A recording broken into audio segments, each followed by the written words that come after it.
J'ai pas encore parlé du style et de la question du style esthétique. Ça, c'est quasiment. Bon, le style d'un écrivain, ça se travaille, bien sûr. Bon, moi, je suis pas un débutant, donc c'est des choses que j'ai beaucoup travaillé déjà. C'est son timbre de voix.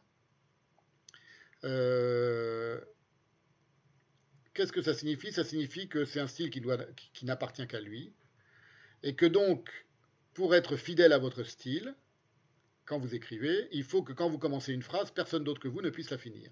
C'est ce que Proust racontait à un type qui disait qu'on s'ennuyait dans la recherche, un critique imbécile. Il lui répondait dans la correspondance de Proust, il disait mais jamais, à aucun moment, dans les centaines et les milliers de pages de mon roman, il y a quelqu'un qui va à la fenêtre ouvrir une fenêtre ou qui enfile son par-dessus.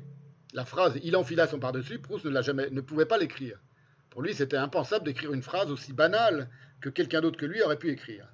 Voilà, donc à chaque fois que vous écrivez, au moment où vous écrivez, c'est pour ça que c'est bien d'écrire à la main, c'est très important. Tout ça, la mystique de l'écriture, j'en parlerai aussi sur les réseaux sociaux, tout ça, parce que votre corps est immédiatement lié à votre pensée. Et ça passe vraiment entre la pensée et le corps.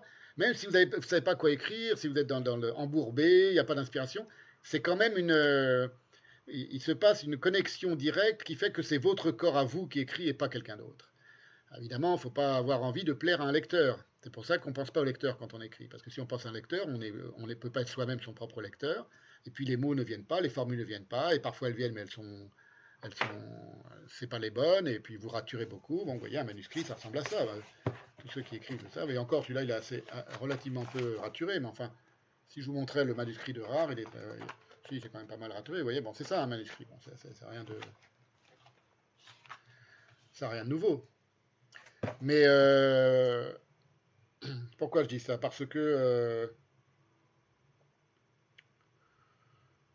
oui, donc le défi, si vous voulez, c'est de commencer quand vous commencez une phrase, une ligne, de faire en sorte que personne d'autre ne puisse la finir à votre place. C'est ça, avoir un style. Après, le style, on l'aime ou on l'aime pas.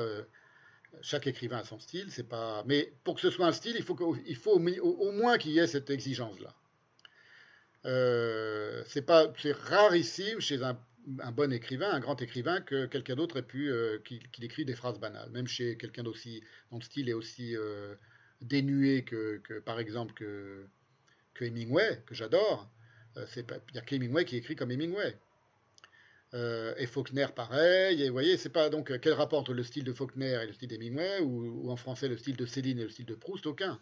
Mais chacun a un véritable style. Alors, Céline disait un style c'est très rare, il avait un peu raison, parce qu'il y a beaucoup de personnes qui plagient, qui se plagient inconsciemment, ou qui plagient la société inconsciemment, ou qui plagient le style de la société inconsciemment. Mais ça, ChatGPT ne pourra pas le faire, si vous voulez. Donc voilà, ça c'est le défi. C'est le défi, c'est ce qui exige la plus grande énergie. Écrire comme si on était seul au monde et comme si vous seul aviez tout l'encrier de toute la parole du monde. C'est pour ça qu'on n'écrit pas pour un lecteur. Hein, j'espère que je suis clair, j'espère que vous comprenez mon idée. On n'écrit pas pour quelqu'un qui vous lit. Là, je vais tout dévoiler à ceux qui me lisent ou ceux qui veulent me lire, mais je le dévoilerai après coup, pas au moment où j'écris. On va voir si j'arrive à être assez schizophrène, d'après moi je le suis, pour dissocier les deux.